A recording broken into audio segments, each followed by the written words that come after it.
Good afternoon. Thank you very much for speaking to us on Republic. To begin with, what's really happening? All these ministers resigned yesterday, and we are now just hearing a comment that's coming in from the Prime Minister where he says, let's all work together. He's in fact invited also opposition parties to come together and work with him. How do you see the situation now emerging? Okay, so thank you. This is a result of the mass protests that have been going on for several days now. And the Prime Minister yesterday announced that there will be a new cabinet appointed, and there has been some discussion of either an interim government or a caretaker government coming into place. However, the details are really unclear at the moment. Today, just now, as you mentioned, the President has called for all parties to participate, all parties represented in Parliament, to join him in forming this new caretaker/stroke interim government.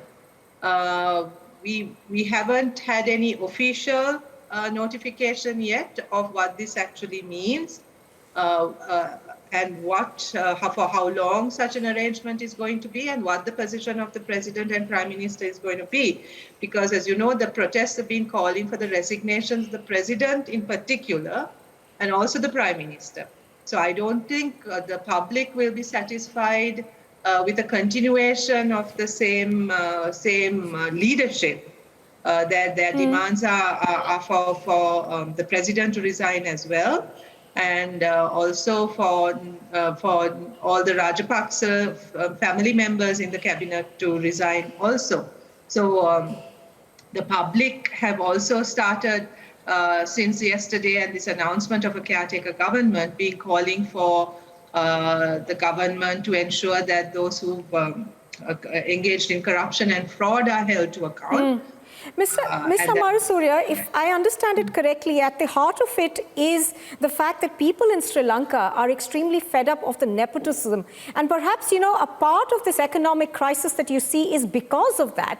But what we're not hearing from the government yet, and the President and the Prime Minister, is how they intend to get out of the situation.